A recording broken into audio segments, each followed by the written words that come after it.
J'avais personne pour m'aider, genre personne. J'avais ma chipie qui était vieille, il fallait payer le vétérinaire. En fait, j'avais des responsabilités d'homme et j'avais pas un niveau de vie d'homme en fait.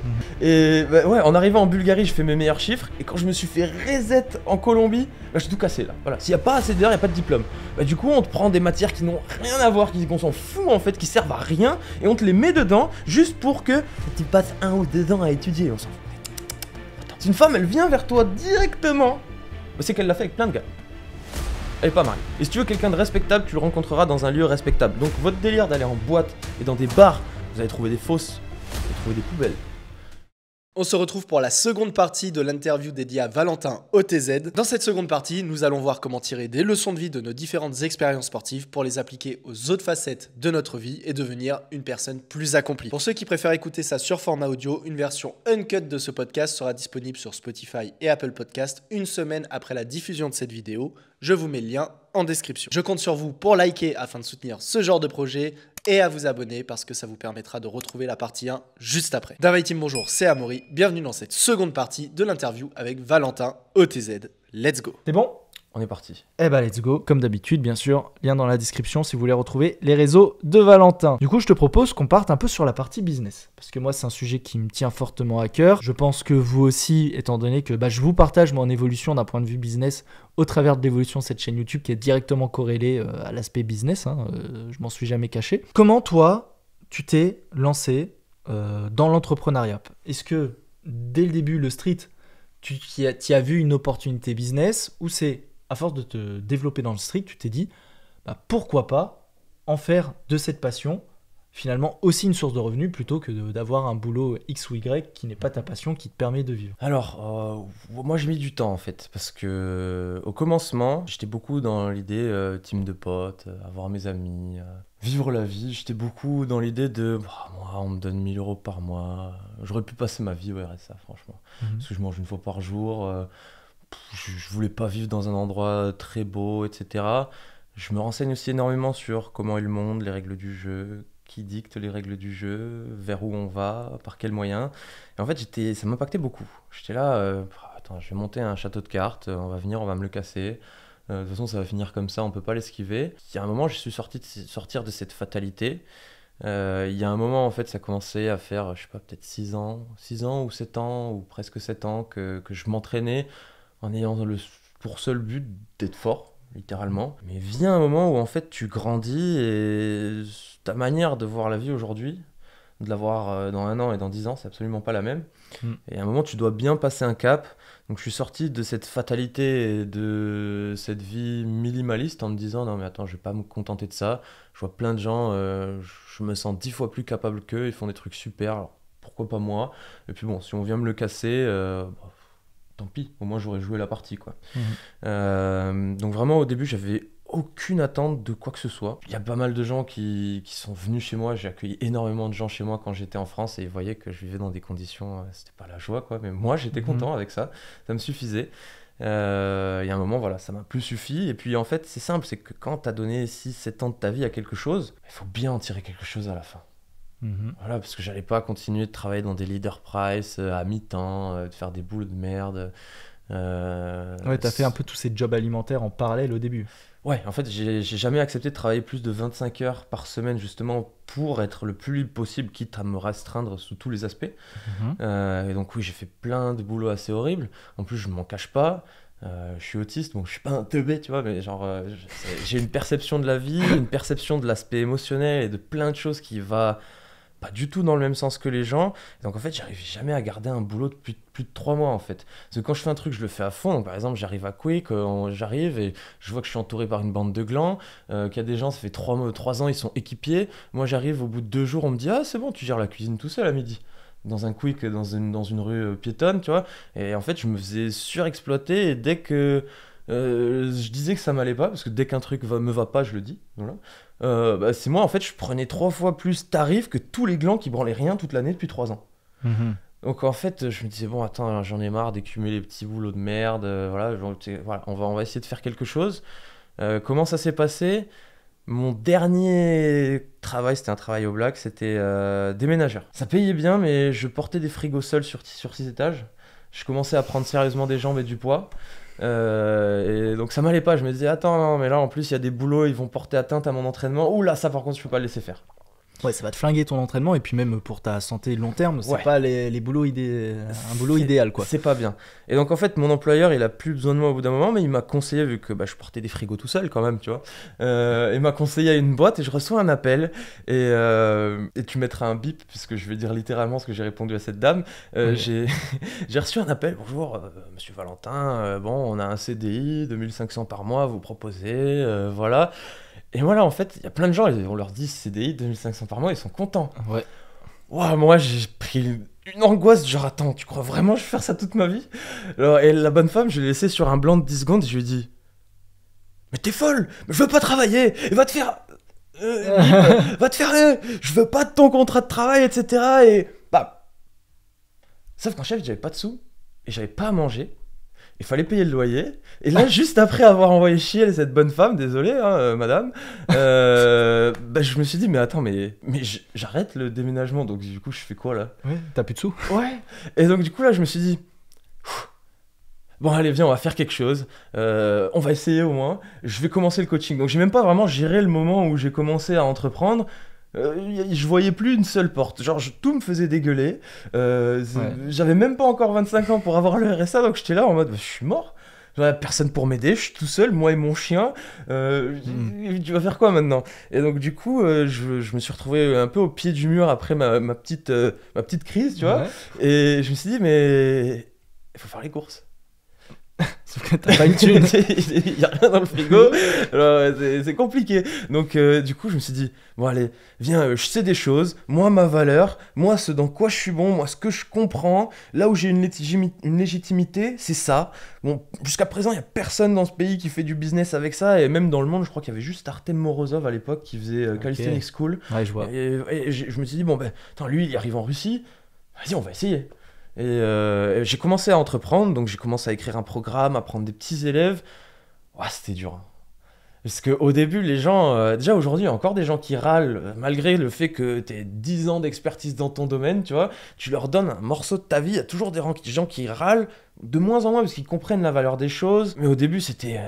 ah ouais mais faut aider la communauté, mais attends, mais en plus, attends, pour vous dire, hein, aujourd'hui, je sais pas si vous connaissez les tarifs qui se pratiquent dans le coaching, j'ai commencé à 50 € avec un plan personnalisé, 1 heure d'appel visio pour expliquer tout l'aspect technique et un suivi d'1 mois. Mais un suivi, en plus, même aujourd'hui, là je suis en pause. Je ne prends pas d'élèves.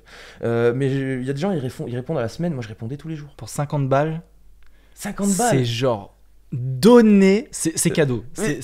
Oui. C'est inimaginable Ouais, mais il aujourd'hui. y a 3-4 ans, c'était ça en fait. Quand tu ouvres un marché, c'est toi qui te prends toutes les gifles dans la tête, tu vois. Donc je me suis fait gifler, mais en fait j'ai accepté. Et j'ai quand même réussi à équivaloir mes petits 500-600 € par mois. T'imagines, ça fait 12 élèves pour faire 600 balles par mois. À coup d'1 heure de visio, c'est pas rentable du Non, tout. c'est atroce. Mais tu sais quoi, au final, ça me prenait encore plus de temps. Parce qu'au début, en plus, j'avais pas l'expérience. J'avais de l'expérience, j'avais aidé des gens.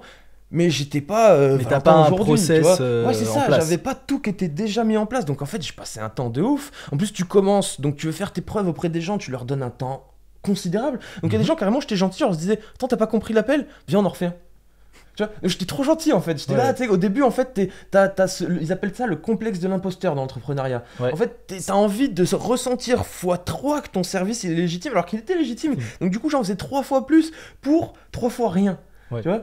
Et donc mais bon, j'étais quelque part, j'étais libre, j'avais à manger. Et juste ça, en n'ayant pas à faire. Oui patron, je vais laver les tables, tu vois. Oui pardon, j'ai mal mis la poubelle au bon endroit, tu vois, genre ah non, oh non, oh désolé, j'ai pas mis mon produit au bon endroit, tu vois, genre juste ça, juste ça. J'étais là, je suis le roi du monde. Tant que j'ai pas à faire ça, j'accepte tout ce que vous voulez. Je m'en Tu sais fous. quoi, je suis mon chien à moi, au moins je suis pas le chien de personne, tu vois. Et ce que je fais, je le fais parce que je veux le faire. Et juste ça, c'était genre oh, merci Seigneur, tu vois. Ouais. Tu t'es dit au moins, je peux survivre en faisant un truc qui me qui est aligné avec mes valeurs principes, et ce ouais, que c'est j'aime ça. faire. C'est Ok. ça, moi je suis pas un chien, moi je me respecte. Tu vois, je rentre chez moi, j'ai pas de plein d'huile de friture, tu vois. Parce que quand tu travailles en cuisine dans un McDo, attention, prends ta douche, tu sens toujours la frite. C'est horrible. C'est atroce. C'est voilà quoi. Et donc du coup, voilà, j'étais libre. Par la suite, je me suis dit, mais attends, il y a des gens. En fait, même les programmes, j'ai pas voulu. J'ai vu des gens qui me disaient, ah ouais, ça m'intéresse, mais je veux m'entraîner moi-même. Ils veulent pas que tu les suives. C'est une forme d'ego, c'est une forme de fierté que je respecte. Peut-être qu'au début, j'aurais fait la même chose, tu vois. J'aurais voulu prendre des informations sans être suivi pour ressentir le plus de mérite par le biais de ce que j'ai achevé. Et donc je me suis dit, mais attends, mais si tu veux pas que je te coach, bah, je te donne les informations dans un contenu, et toi, tu te coaches. Donc j'ai fait mon premier programme. Voilà, tout C'est simplement. exactement ça. Et là, bah, du coup, en ayant le service actif et le service passif, bah, j'ai survécu. Voilà, j'étais plus à 500, 600, j'étais à 800, 900, 1000 si j'ai de la chance, tu vois. Ouais. Genre, donc j'étais en dessous du SMIC, de tout ce que tu veux, mais j'étais trop content, mec. C'était la première fois que j'ai généré 1000 euros par moi-même, j'étais là, ouais, j'avais l'impression que j'avais gagné au loto. Genre, c'était incroyable. Je me disais, putain, attends, je suis le seul pélo dans le pays, il y a 60 millions de personnes. Il y a un mec qui vit du workout, c'est moi. Puis la satisfaction de se dire, c'est j'ai créé de la valeur pour les gens et j'ai directement été rémunéré pour ce service. C'est ça. En fait, tu es directement en contact avec le client, tu vends ça. ton produit et t'es pas en train de faire un travail entre guillemets qui se voit pas pour promouvoir le produit de quelqu'un d'autre dans une société, dans une activité. En plus, tu donnes à l'échelle de ce que tu reçois, à l'échelle de ce que tu apportes. Parce que les premières années, non. Enfin, la première année, non. Mais par la suite, en fait, il y a des gens en France, soit que j'ai accompagné parce que c'était des amis, soit que j'ai directement coaché, qui aujourd'hui ont leur business. En fait, déjà, je me suis pris toutes les claques dans la tête pour que vous, peut-être, vous fassiez un business de workout par la suite. Parce qu'au début, vraiment, c'était hardcore. Je me faisais cracher dessus, en plus je le disais gentiment. Les gars, aujourd'hui ça fait 6-7 ans que je m'entraîne, je prenais le temps. J'avais même pas un texte préfet, tu vois, pour répondre aux gens. Non, je répondais à chaque personne. Ouais, Tu ok. vois genre, tu vois, et donc déjà, en fait, déjà pour avoir 2 clients, tu réponds à 20. Et t'as déjà perdu 10 heures. Oui, c'est Tu ça. vois genre, et j'étais là, et tu sais, j'essayais de me justifier parce que j'étais là, mais s'il te plaît, m'insulte pas, ça vaut vraiment ce que ça vaut. En fait, ça vaut même 5 fois plus, mais pour l'instant, t'as de la chance, ça vaut ça, tu vois. Ouais. Et donc, du coup, ouais, j'ai pris les claques, etc.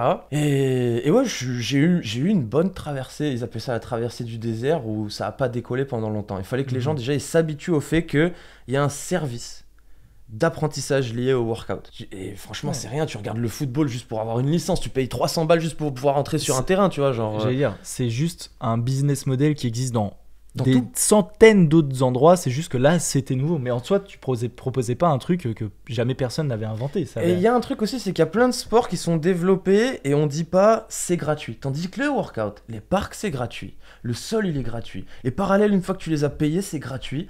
Et en fait dans un sport aussi gratuit, vous pouvez juste pas imaginer le nombre de tatanes que j'ai pris dans la tête.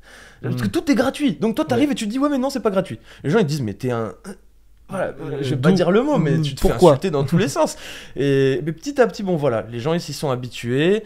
Moi, j'ai pu monter mes tarifs. En fait, c'est même pas moi qui ai monté des tarifs. C'est des amis que j'ai aidés qui, eux, sont entrés dans le business avec des tarifs plus hauts.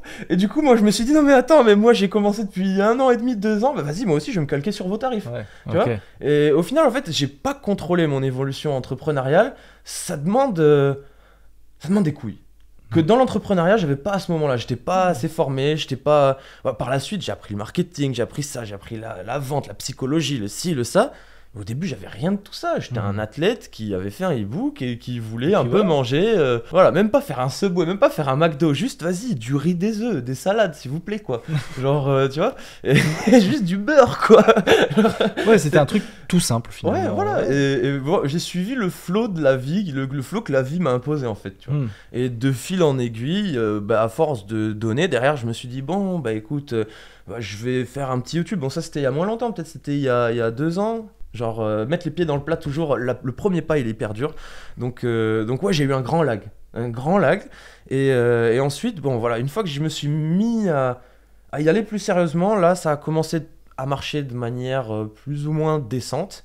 Voilà, je suis sorti de la survie j'ai commencé à vivre petit à petit un peu mieux. Pour aller plus loin dans votre pratique du street workout, vous avez dans le premier lien de la description l'ensemble de mes programmes vidéo dédiés aux différentes figures de force, ainsi qu'un programme 0 à 20 tractions et 0 à 10 muscle up. Et dans le second, vous avez l'ensemble de e-books de Valentin qui vous permettront d'atteindre le plus haut niveau de maîtrise dans cette fameuse figure qu'est la planche. En gros, c'est passé combien de temps entre la phase survie très approximative à te dire bon, moi j'arrive à payer le loyer, les courses, ça va. Les loyers, les courses, je les ai payés directement. Parce que j'étais dans. Même si en fait, je me prenais des claques toute la journée, en fait, j'avais personne pour m'aider. Genre personne. J'avais ma chipie qui était vieille, il fallait payer le vétérinaire. J'avais un toit, il y avait personne qui allait le payer. En fait, j'avais des responsabilités d'homme et j'avais pas un niveau de vie d'homme, en fait. Donc en fait, j'ai tellement tryhard, quoi qu'il arrive, que je l'ai fait, quoi. J'ai mangé direct. Le premier mois, je mangeais. Voilà. Okay. Alors, mais par contre, ça n'a pas décollé avant un moment. Par contre, tu vois, quand je me souviens pas ou que je sais pas exactement, j'aime pas dire des bêtises. Je sais que c'est peut-être 2 ans, entre 1 an et demi et 2 ans maximum. Voilà, vraiment survivre. Pour Genre faire un petit 500-700 maximum. Genre 500-700 maximum. Et quand il y avait 700, peut-être une fois j'ai fait 800, j'étais trop content. C'était Noël, tu vois. Okay. Genre, ah ouais, putain, on peut acheter des patates ou des œufs bio, tu vois. Genre, je m'en souviens avec Gena, des fois on rigole, on dit tu te souviens de quand on achetait de la viande à Noël? Ok. Donc voilà. c'était vraiment la merde en fait. Ouais, mais non, t'es content, tu vois. Mais la journée, je vois les gens, ils vont travailler, moi je vais m'entraîner. Ouais, toi tu disais en fait, j'ai le mode de vie que je veux, certes, je suis en mode survie, Ouais. mais au moins j'ai la vie que je veux, je fais des actions qui me plaisent et qui sont alignées avec moi-même au quotidien. C'est ça. Et donc voilà, on va dire après 2 ans, ça a commencé à mieux marcher parce que au-delà de est-ce que t'es fort, est-ce que t'es légitime, est-ce qu'il y a un bouche à oreille, il y a comment tu présentes ton produit, comment tu présentes ton service, quel gage de qualité tu donnes aux gens, les preuves sociales, etc. Le contenu gratuit en fait qui atteste de la qualité de ce que tu peux fournir. Tout le monde fait ça dans tous les business. Par exemple, je vous aime bien, si tu as vu ma vidéo sur le grip, si tu as vu la body extension et toutes ces choses-là, je l'ai fait moitié pour vous, moitié pour moi. Parce que d'un côté, je me suis dit, attends, le sport, il a du mal à décoller parce que la durée de vie des athlètes est trop courte. Parce qu'en fait, il n'y a pas d'information. Tu vois qu'il y a un turnover. En fait, les gens, la durée de vie moyenne d'un athlète aujourd'hui, je dirais que c'est 4 à 5 ans.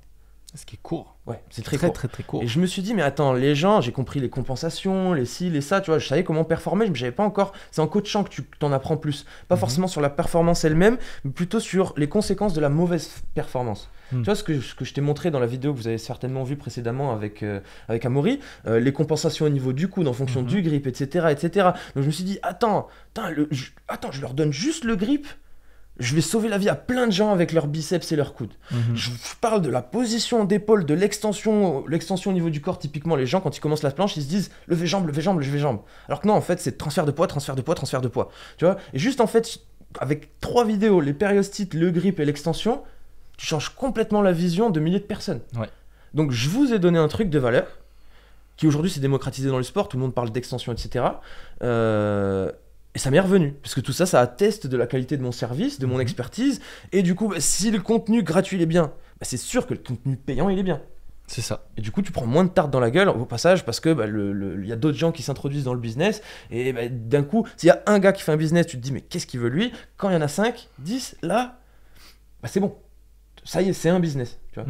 Donc voilà, ça s'est passé comme ça, et voilà, ça a quand même mis, je pense, 2 ans avant que je sorte de la survie littérale, et que j'entre dans la vie correcte, du genre, ouais, je peux me permettre de prendre un train, tu vois, c'est un peu avant Lyon.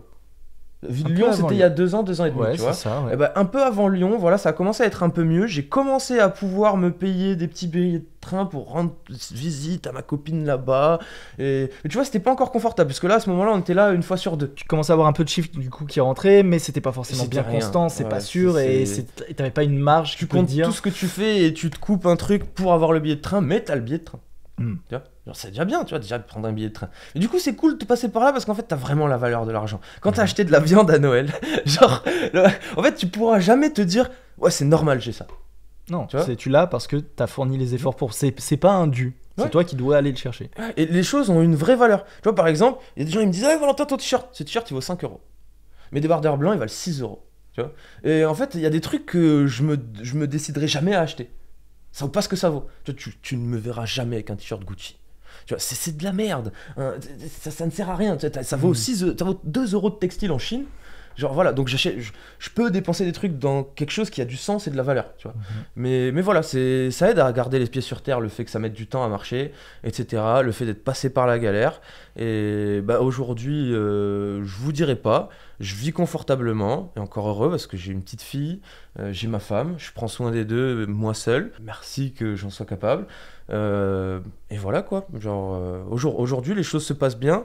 Elle se passe bien aussi parce que tout ce que j'ai appris au travers du sport, je l'ai retranscrit dans d'autres choses. Le marketing, le storytelling, l'identité visuelle, enfin plein de notions que si tu te penches 3 jours sur le marketing, enfin sur le business, tu vas entendre ces mots-là. Et une fois en fait que tu as appris ces valeurs-là et que en fait, c'est comme la planche. Tu as une pattern de mouvement. Ouais. Tu as une pattern d'action dans le business. Yes. Oui. Et si tu sais vendre des chaussettes, tu vas vendre des jeans, tu peux vendre des voitures.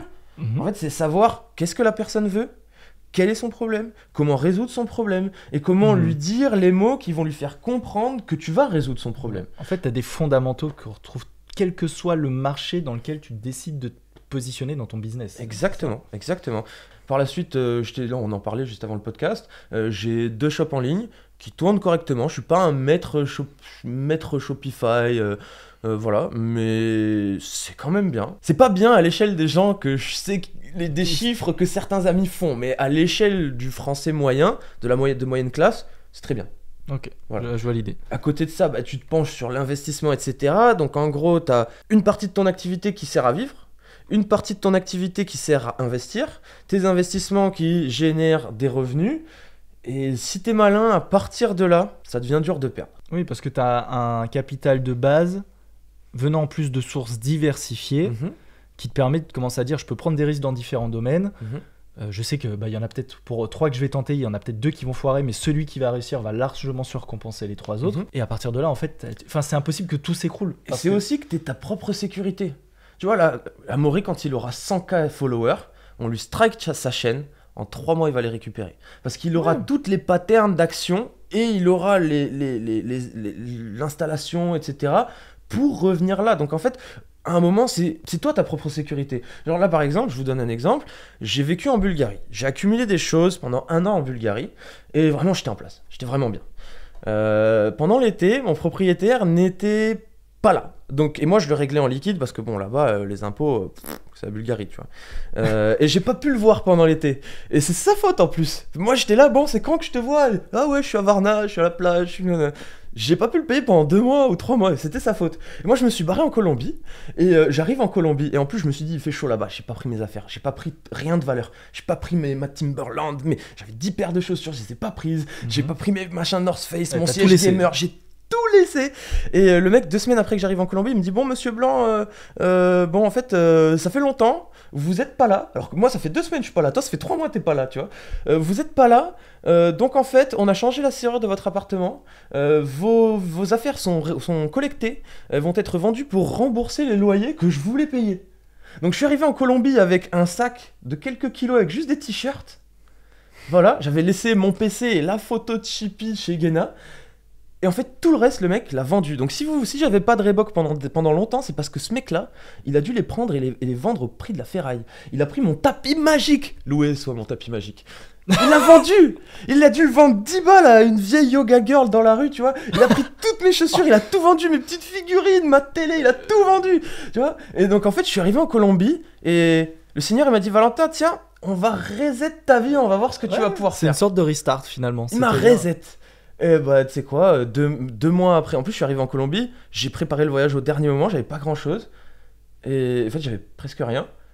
Et en fait en 2 mois j'ai refait un petit capital, je me suis racheté l'essentiel de mes affaires, et c'est ça en fait, tu deviens ta propre sécurité.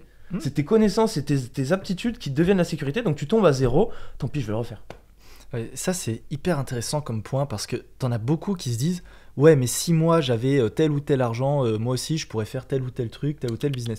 Ce qu'ils comprennent pas c'est que c'est justement en partant de rien et en montant à un certain niveau, toutes les compétences et l'expérience que tu vas accumuler, ça fait que demain on te remet à 0, palier que t'as peut-être mis 3 ans à franchir la dernière fois, tu vas le faire en 3 mois. Ouais. En fait, c'est un peu comme la mémoire musculaire fondamentalement. C'est un peu le même concept. Exactement. C'est au début, tu vas trimer comme tout le Mhm. monde, ok.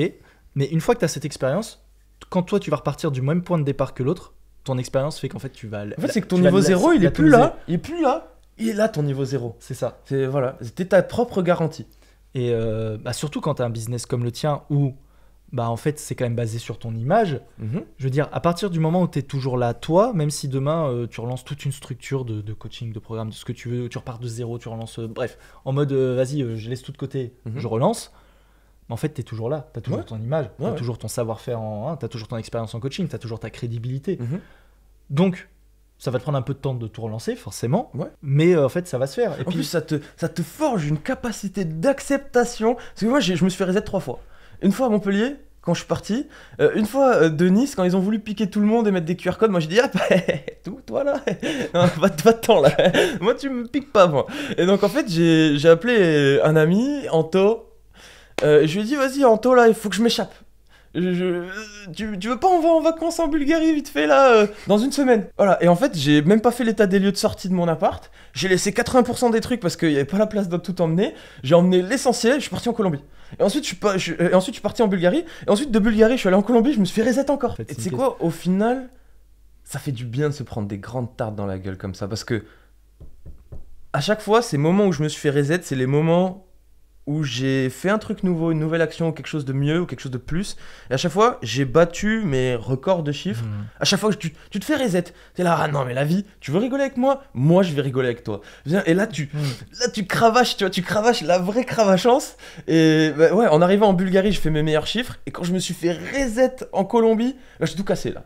J'ai vraiment tout cassé. Bon, parce que aussi, je commençais le business en ligne et tout, donc pas juste workout. T'as même diversifié tes activités. Et ça m'a invité à faire ça, tu vois. Et en fait, mec, vraiment, j'avais 6 t-shirts, 2 paires de chaussures, 6 shorts. J'avais même pas de pantalon alors qu'il faisait froid. Je savais même pas, j'allais dans les terres froides. Donc j'avais un t-shirt manche longue Adidas bleu, tu vois, fin. Et j'avais que ça dans les terres froides alors qu'il pleut tout le temps et tout. Tu vois, donc j'étais mais. Ah ouais? Ok. Alors, on va se débrouiller, on va faire du chiffre et vite, parce que de toute façon, j'ai pas de fringues, j'ai rien pour. En fait, j'avais 2 semaines d'avance pour payer des Airbnb et manger. Donc ouais, t'avais 2 semaines en gros pour te dire, faut que je fasse de rentrer de l'argent. J'ai pas mon ordinateur. Du coup, j'ai dû sacrifier une semaine d'Airbnb pour acheter un ordinateur pourri pour pouvoir travailler. Donc, j'étais vraiment dans les sables mouvants, mais je les ai cassés les sables mouvants. Alors, et quand tu sors de ça, je suis indestructible. Casse tout. C'est pas grave, je vais le refaire. Moi, avec le temps, c'est une philosophie que j'aime de plus en plus. C'est de se dire, arrête de vouloir toujours avoir un plan B en te disant, mais imagine ça marche pas, imagine ça marche pas. Et de te dire, t'es au pied du mur, maintenant tu te démerdes. Ouais, mais en fait, plus le mur il va être proche, plus tu vas te dire, putain, en fait, j'ai vachement plus de ressources que ce que je pensais. Ouais, mais quand tu prends le mur carrément, tu sais quoi, il y a des grippes que tu trouves pour monter au final, tu vois. Genre, tu te dis, en fait, il faut que je fasse un truc. Et je trouve que, en fait, de façon générale, c'est quand on est au pied du mur ou quand on est au bord de la falaise que, en fait, on se dépasse réellement et que là, on se dit, en fait, j'ai plus le choix et on se découvre des ressources qu'on n'imaginait pas alors qu'en fait, on avait depuis le début. Mais la sécurité fait que, en fait, tu limitais tes actions en te disant, ouais, bon, au pire, j'ai un plan B. Du coup, finalement, je vais pas me donner le plan B, c'est... Je le dis dans le podcast avec Hugo, c'est en fait, il faut être déraisonnable, sinon t'as pas de résultat. Mais il faut être raisonnable sur un point, c'est sur quoi tu vas faire tapis. Qu'est-ce qui fait que tu fais tapis sur ça et pas sur ça? Moi, j'ai fait tapis sur le workout au début parce que c'était mon aptitude. Donc moi, par rapport à moi, je pouvais te faire tapis que sur ça de manière rationnelle. Il y a des gens pour qui c'est irrationnel, il y a d'autres gens pour qui c'est rationnel. Pas avoir de plan B, oui, mais pas aller dans n'importe quoi. C'est comme en sport, c'est avoir des objectifs qui... On en parlait tout à l'heure, des objectifs... Oui, tu veux devenir très fort en planche.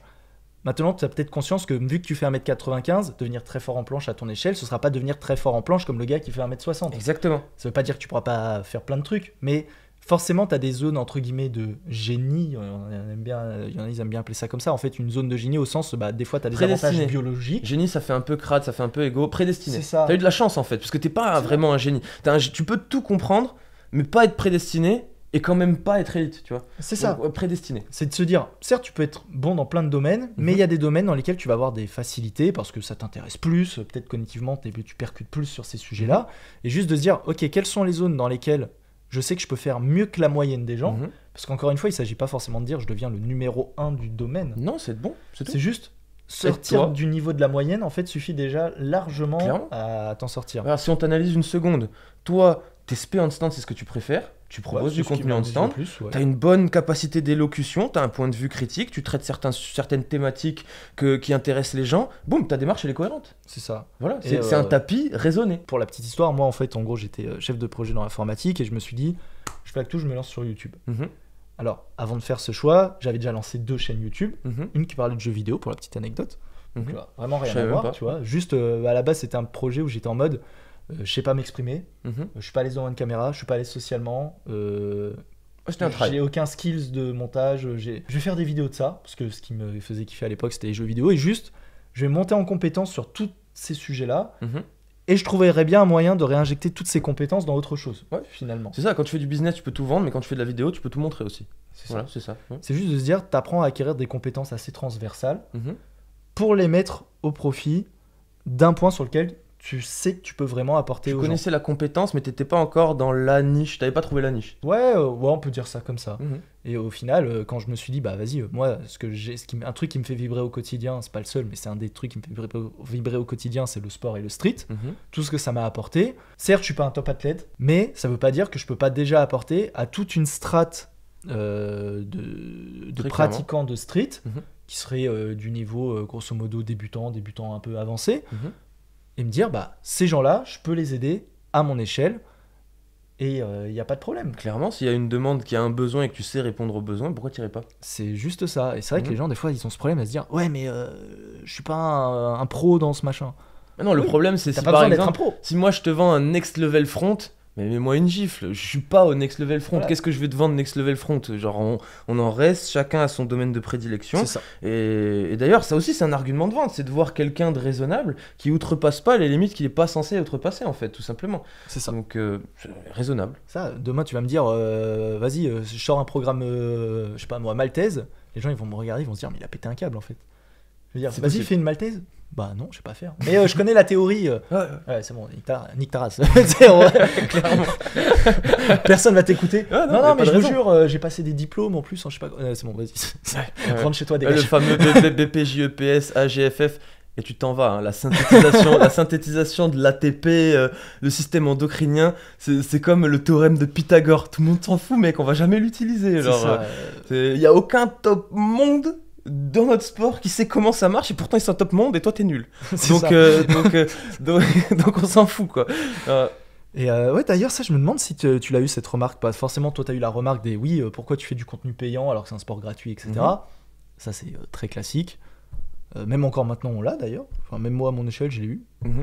Par contre, c'est vrai que moi, j'ai eu cette remarque et je m'y attendais. Est-ce que parce t'as un diplôme? Exactement. Parce que je sais qu'il y a plein de gens qui, dans le milieu de la muscu, Ouais. entreprennent et se sont déjà pris cette remarque. Ouais. Je me suis dit, forcément, dans le street, je vais pas me la prendre aussi frontalement parce qu'il n'y a pas de diplôme de street. Là où il y a des diplômes de coach Ah, j'ai une sportif. super réponse. Tu vas avoir le silence la prochaine fois que quelqu'un te le dit. Vas-y.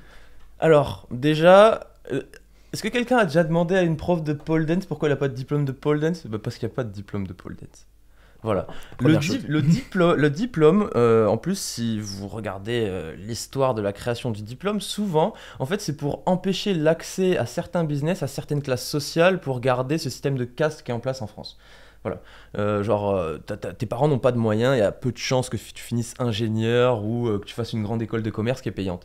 Pareil pour le BPJEPS, les gars, vous payez 10 000 euros pour un diplôme que vous mettez 1 à 2 ans à passer, alors qu'en fait, tu peux speedrun les mêmes connaissances en 3 mois et ça pourrait être gratuit. C'est juste pour que tu payes l'État et l'école, c'est tout. Ensuite, ma réponse, écoute-moi bien, c'est qu'avant qu'il y ait un diplôme, qui a créé le diplôme? Un mec qui avait pas de diplôme. C'est bon. Et en général, c'est un mec qui avait pas de diplôme, Et en qui plus, était c'est un même diplôme pas qui savait lié même pas. au domaine d'activité Ah ouais. en question. Genre, à un moment, ils ont essayé de faire un diplôme workout en France et j'ai enquêté. Et c'était impossible de savoir qui faisait le diplôme parce que eux-mêmes ils savent que si quelqu'un sait que c'est eux, que c'est des glands, ils vont se faire exploser. Donc en fait, c'est même pas les gens qui devraient faire le diplôme qui le font, c'est une équipe de glands qui ont été choisis par des politiques. Oui, c'est grosso modo ça. Oui, mais PGF, vas-y, tu sais quoi? Viens, on fait un mois de muscu tous les deux et on va voir qui c'est qui prend le plus de poids. Et je connais pas les schémas de synthétisation de l'ATP.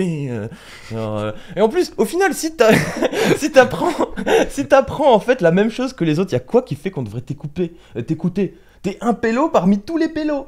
Genre, regardez, vous êtes là, c'est du rowing, tu fais du rowing, ça doit être strict, ça doit bouger que des bras, vas-y. Regarde Arnold Schwarzenegger, comment il faisait du rameur à l'époque et ose dire qu'il a tort.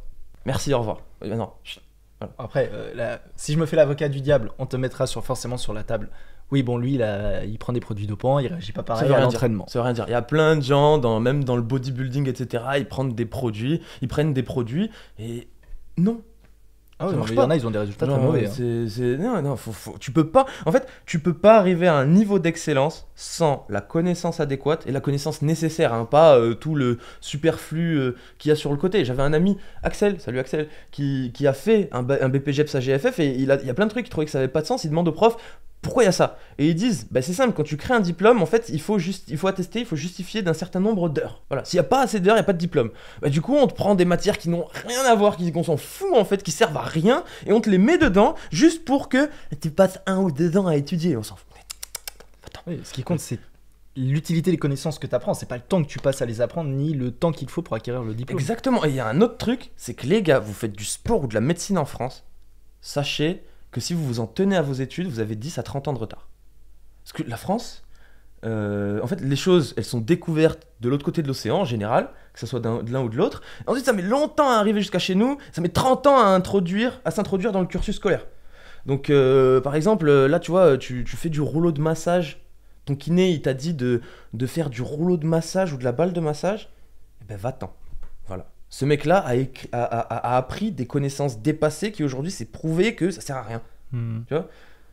Donc voilà, donc en fait, même si tu as le à GFF, en fait, si tu es un peu malin, tu vas aller te former auprès d'indépendants dans d'autres pays qui, ça se trouve, sont même pas diplômés, parce qu'il y a plein de pays où il n'y a pas besoin d'être diplômé pour enseigner. Tu vas en Italie, le diplôme Burning Gate, il est valable. Alors qu'en France, on te crache dessus, ça veut rien dire. En Italie, c'est valable. Donc en fait, il y a un système qui est propre à ici, des connaissances qui sont propres à ici, qui sont considérées comme absolues parce que vous n'êtes pas au courant de ce qui se fait ailleurs. Les gars, c'est paradoxal ce que vous nous dites et ce que vous faites. Les gens sacralisent énormément le diplôme parce qu'ils se disent avoir entre guillemets, une validation extérieure de tel ou tel coach par un institut qui est censé s'assurer de la qualité du coach. Ça me rassure. Et du coup, je me dis, ok, si cet organisme que je considère comme de qualité t'a certifié, par conséquent, t'es un coach de qualité. Mais sauf que les seuls coachs qui donnent des diplômes, c'est pas des diplômes, c'est des certifications. C'est des certifications indépendantes. Et en général, quand t'as quelqu'un de connu qui donne sa validation à quelque chose, c'est pas lui qui a fait le programme, il a été payé pour valider la formation. C'est du marketing. Vous êtes fait avoir. Dans quelle mesure on est dans un pays qui autorise la concurrence sur les diplômes, parce que c'est vrai que c'est finalement ton état qui a la main mise sur qui mérite tel ou tel diplôme, et c'est pas ouvert à la concurrence. Comme tu dis, il y a des pays où ils acceptent des diplômes, différentes certifications, et il n'y a pas de problème. Déjà, tu fais tous les pays de l'Est, l'Italie, etc. En fait, même tu peux sortir le meilleur diplôme dans le monde. Écoute-moi, Francky, si tu fais 30 kilos, il n'y a pas un bonhomme d'un seul de ces pays qui va faire appel à toi. Même les femmes vont te regarder, vont te là, genre... Qu'est-ce qu'il veut, lui, là ? Genre, qu'est-ce que tu fais ? T'es censé être à l'image de ce que tu proposes. Exactement. C'est ça le problème de fond aussi, c'est que derrière, t'as des gens, ils se disent, regardez, j'ai le diplôme, je suis plus crédible que lui parce que j'ai été validé par tel ou tel organisme. Sauf que quand on te regarde, on dit, ouais, moi je suis coach de bodybuilding, le gars il fait 60 kilos pour 1m80, tu te dis, mais coach de bodybuilding, t'es sûr ? C'est comme si tu fais une supercar, tu mets les meilleurs moteurs d'une supercar dans une Twingo et tu te dis, ouais, mais c'est la meilleure voiture du monde. On s'en fout, c'est une Twingo. Il y a un moment donné, il faut aussi être à l'image du service que tu veux proposer. Exactement. Alors, des fois, ça peut être... Ou au moins l'avoir fait. On te dit pas d'être le meilleur du monde. Tu vois, il y a plein de coachs de gym aujourd'hui, c'est des petits vieux, un peu gros, des coachs de boxe, mais ils ont vécu ce de quoi ils parlent. C'est ça. C'est qu'ils ont le passif qui atteste de leur connaissance. C'est toujours la même chose. C'est soit actuellement tu peux prouver que, soit tu as prouvé que. Et puis il y a différents niveaux de coach aussi. Il y a coach de débutant à confirmé, il y a confirmé à pro, et il y a les quelques coachs les plus renommés dans le monde qui vont prendre l'élite, tu vois. Et donc, t'as pas besoin d'être le meilleur, t'as pas besoin d'avoir tout vécu, t'as besoin d'avoir vécu ce que tu proposes. C'est ça. C'est tout. Et ça, c'est peut-être un des points les plus essentiels pour quelqu'un, je pense, qui voudrait faire un business, en tout cas basé sur son image à lui. Ce qui est, je pense, le cas de beaucoup de business, surtout en tout cas quand tu es sur la phase d'entrepreneuriat et de business en ligne. C'est de se dire, est-ce qu'en fait, j'incarne, au travers de ce que je fais, un peu la pub de mon service. Exactement. Parce que si quelque part, je n'ai pas l'image de mon service, peut-être que j'ai le meilleur service à proposer. Peut-être. On peut même partir de ce principe-là. Juste, personne ne va te faire confiance. Ouais. Et il y a même une partie du service que tu ne seras pas capable de délivrer. Puisque dans le coaching, t'es un peu psy, t'es un peu assistante sociale. Et en fait, là maintenant, on a Franklin, 1m80, 63 kg, lunettes rondes et barbe mal rasée, t-shirt au genou. Si lui, il te dit, il veut te tenir vraiment un discours pour te remonter le moral, pour te reprendre en main, en fait, tu vas pas écouter Franklin. Ah non. Alors voilà, même Franklin, il te crie dessus. Moi, il y a des élèves, il y a pas longtemps, il y en a un, je dirais pas de nom ou quoi, je l'apprécie, il est gentil, mais en fait, le mec, il faisait que me poser des questions inutiles. Il était là, il créait des problématiques. Et en fait, c'est quoi? Là, aujourd'hui, il évolue, alors qu'au début, pendant les 3 premières semaines, il n'évoluait pas. Pourquoi? Parce que je lui ai mis des grosses claques. Je lui ai dit, écoute, et ça compte pas. Ça, c'est secondaire. Ça, tu devrais pas te poser la question. Ouais, j'ai mangé un peu beaucoup, j'ai dormi pas tout à fait assez. Non, mais tais-toi. Tais-toi. Mais arrête. Genre, concentre-toi sur l'essentiel. Sois positif. Tiens-toi droit. Arrête de... Je suis pas ta mère. Genre... Non, mais vraiment, je lui ai dit, je suis pas ta daronne. Rends-toi service. Arrête d'être ton propre problème. Et le mec, en fait, je l'ai giflé hyper fort. Pire que ce que je suis en train de le dire. Et je lui ai dit à la fin, tu sais quoi? Si tu le prends bien... Je te respecte. Si tu le prends mal, et tu sais quoi, je te rembourse même tes 3 premières semaines. Et j'en ai marre. Je suis pas là pour ça. Et les gens, en fait, je l'ai mis au pied du mur comme il avait besoin d'être mis au pied du mur. Mais Franklin, de 63 kg pour 1m80 avec des lunettes, mais qu'est-ce que tu vas l'écouter? Tu vas dire, mais vas-y, dégage, toi, t'es Franklin. Oui, genre, c'est pas crédible, en fait. Non, je vois pas pourquoi. Enfin, ouais, voilà, il faut pouvoir tenir tous les rôles qu'il y a dans le rôle que tu veux incarner. Parce qu'il y a rien qui se limite à une chose. Et faut en être capable. Voilà. Faut dégager une certaine forme d'énergie. Il faut pas s'en tenir à oui, sur le papier là, le carré des deux côtés est égal au carré de l'hypoténuse. Non mais dégage. C'est bon, tu nous énerves. Il m'a fumé. Voilà quoi, non, soyons sérieux une seconde quoi. Alors voilà. J'arrête mes bêtises. Et voilà. Mais non, mais moi je trouve que c'est bien, c'est parlant comme image, mais parce qu'au final c'est ça. Ton élève qui avait ce problème, enfin qui rencontrait des problématiques dans le sport, en fait tu te rends compte que son problème de fond qui l'empêchait de progresser, c'était pas fondamentalement peut-être la qualité de son entraînement, de ses mouvements, hein. C'était des problèmes de fond personnels dans sa vision de comment lui s'incarner. De tout, en fait c'est simple. Qui se répercutait. Le mec il crée des problématiques. Quelqu'un d'intelligent, c'est pas quelqu'un qui a la réponse à tout, c'est quelqu'un qui se pose des questions pertinentes. T'as pas de problème à résoudre, mais pose pas des questions. Genre, ne crée pas des problèmes. Donc en fait, je lui avais donné le même bagage que je donne à tous mes élèves. Dans le même temps, il y en a un, il a triplé son nombre de presses et lui, il avait rien de plus. Au bout d'un moment, en fait, moi, ça m'énerve. Je travaille pas pour que ça marche pas. Tu vois? Donc je suis là, mais attends. Tu m'énerves, genre c'est censé marcher, ça marche, ça fait des centaines et des centaines de personnes, ça marche, et toi t'es là, ouais mais j'ai dormi 1 heure de moins, j'ai mangé des pâtes à la crème hier, voilà quoi, stop, arrête. Et là maintenant le mec évolue super bien. Ouais, mais il avait juste besoin en fait, pas d'un coaching sportif, c'était côté mindset qu'il fallait réussir à le faire shifter pour. On parlait du mur, de l'entrepreneuriat ou de l'entraînement. Moi j'ai été le mur de cette personne. Et là maintenant c'est bon, il grimpe. C'est bon, voilà. Ouais. C'est juste qu'il y a des fois, il y a besoin de se prendre des claques. Et ça, c'est vrai que c'est. Souvent, des fois, on me dit dans les vidéos, ouais, Amaury, je comprends quel est le fond de ton message, machin, sur tel ou tel sujet. Mais tu le dis de façon vachement violente. Mais la vie est violente. Mais quoi? J'aime bien dire que. La vérité n'est que la vérité. Après, des fois, tu la mets dans un paquet cadeau ou pas, tu arrondis un peu les angles ou pas, si tu veux. Mais à un moment donné, tu as des messages à faire passer. Et je pense pas que tout le monde est fait pour recevoir un message brutal. Je pense pas que ça marche chez tout le monde.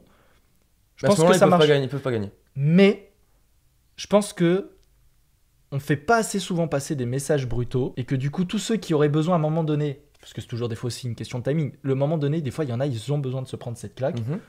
Je pense qu'on s'est tous pris des claques dans notre vie d'une façon ou d'une autre qui font qu'à un moment, on se dit attends, en fait, c'est soit je pleure parce que j'ai pris ma claque et je reste dans la situation où je suis, soit je me dis putain, faut que je réagisse. Mais ça, en fait, c'est simple. C'est les gens qui sont pas prêts à recevoir des claques. C'est les gens qui sont pas rationnels, ils sont émotionnels. Et du coup, en fait, si tu prends une claque littérale et objective de manière émotionnelle, bah oui, c'est sûr, il y a un problème. Moi, par exemple, mon meilleur ami, Hello Guéna, je le répète encore une fois, mon meilleur ami, c'est le mec qui me met le plus de tatane, et c'est le mec à qui je mets le plus de tatane. Mais parce qu'en fait, il y a le bien et il y a le bon. Le bien, c'est être agréable. Tu vois, c'est bien. C'est bien. Bien, c'est une sensation. Ah, ça fait du bien. Et ah, ça, c'est bon. C'est bon, c'est factuel. Ça veut pas forcément dire que ça va être agréable de le recevoir. Voilà. Et donc, tu préfères quoi ? Je préfère que là, tu fasses, par exemple, une straddle comme ça, je te fais « Ouais, génial !» Et tu continues pendant 3 mois à te faire ta straddle de merde, ou que je te dise « Ouais, ton grip, c'est pas bon, tes épaules, c'est pas bon, ta tête, c'est pas bon, tes pieds, tu les gères pas bien, bon, globalement, c'est de la merde. » Ah là, tu vas te remettre en question. Et si tu réagis pas de façon émotionnelle, mais que tu prends chaque élément et que tu les prends pour argent comptant, bah, y a pas de problème.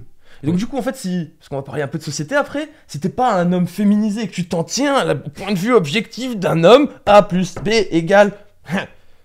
En fait, tu vas évoluer. Et si t'es là à faire « Ouais, mais il m'a fait du mal !» Qu'est-ce qu'on s'en fout ? Normalement, tu vis dans la nature, ton gamin, il va boire de l'eau là-bas, il va chercher l'eau au puits, il y a un loup, il vient, il le mange. Bah la vie, elle est violente, gros. C'est comme ça. C'est juste ta vie aujourd'hui est trop douce. Faut que tu te rends compte que c'est pas normal, c'est pas naturel. Et donc, arrête d'être une baltringue. Voilà. On peut résumer ça comme ça, j'aime bien. Voilà. Parce qu'au final, ça s'applique dans absolument tout. Et au final, les gens se rendent pas compte à quel point la vie, elle va quand même être violente avec eux au quotidien. C'est juste que ça va pas forcément être sous la forme d'une agression physique ou mentale. C'est juste que ça va être beaucoup plus subtil que ça. Et ça va juste donner des gens qui, arrivés à 40 ans, 50 ans, se disent « Putain, je me sens pas accompli dans ma vie. Je fais un job qui me plaît pas. J'ai pas des relations sociales qui me plaisent. Je me sens pas épanoui. » Parce qu'en fait, tu vas payer le coût de tout ce que t'as pas été prêt à encaisser avant. Et là, tu vas dire « Putain, ça fait 50 ans que je passe à côté de ma vie. » Et il y en a plein à qui ça arrive. Hors de question. Bah, les gars, réveillez-vous. Vous avez qu'une vie, vous avez qu'une partie. Vaut mieux essayer un truc fou et crever au passage que... J'en ai vu des gens qui vraiment arrivaient vieux, ils sont là, ils regrettent tout. Toute leur vie, c'est un regret. Genre, et soit ils deviennent fous à un moment, ils pètent un plomb, parce que la cocotte, elle explose, soit en fait, ils se retournent face à eux-mêmes et ils s'auto-détestent avant de crever. C'est trop triste. C'est horrible. Genre, tu préfères quoi ? Que Amaury ou moi, on te mette une grande tatane dans la tête et que dans 1 an, tu sois plus là où t'es, ou qu'à 60 ans, 64 ans aujourd'hui, parce qu'ils vous ont niqué avec la retraite, moi je l'aurais pas, je me casse de ce continent, t'arrives et tu fasses « Ah mais non, mais pourquoi c'est 800 € et je vis dans un studio, j'ai travaillé !» Oui, mais ça, c'est ce que je dis souvent à ces gens qui se plaignent de ces situations-là, c'est ta faute. En fait, c'est pas une nouveauté que ça allait se finir comme ça. Je veux dire, personne te l'a caché que ça allait se finir comme ça. En fait, t'es au courant depuis le début. Tu t'es juste dit, bon, ça se passera bien, j'ai cotisé, mon état fera le job pour moi. Fallait faire le job pour toi. Parce que de 1, bon, on pourrait se dire déjà, les règles du jeu, elles peuvent très bien changer en cours de route. Rien ne te garantit qu'elles sont de plus en plus sous condition de soumission. Rien ne te garantit que les règles en 2023 seront les règles en 2026, qui seront les règles en 2030. En 2050, c'est mort. Par contre, si tu te fais ton propre backup, tu sais que tu n'auras pas de problème parce que en fait, tu t'es backupé toi-même. Tu sais que tu t'es fait ton backup. Tu sais que tu as ton appui financier à toi. Tu dépends pas d'un état, tu dépends pas d'un patron, tu dépends pas. En fait, tu dépends de personne. Tu as été autonome sur tout. C'est ça. Donc, il faut changer son rapport à l'argent aussi. Parce que par exemple, vous là, vous croyez qu'1 million c'est beaucoup ? 1 million, c'est 100 ans de 1 000 € par mois.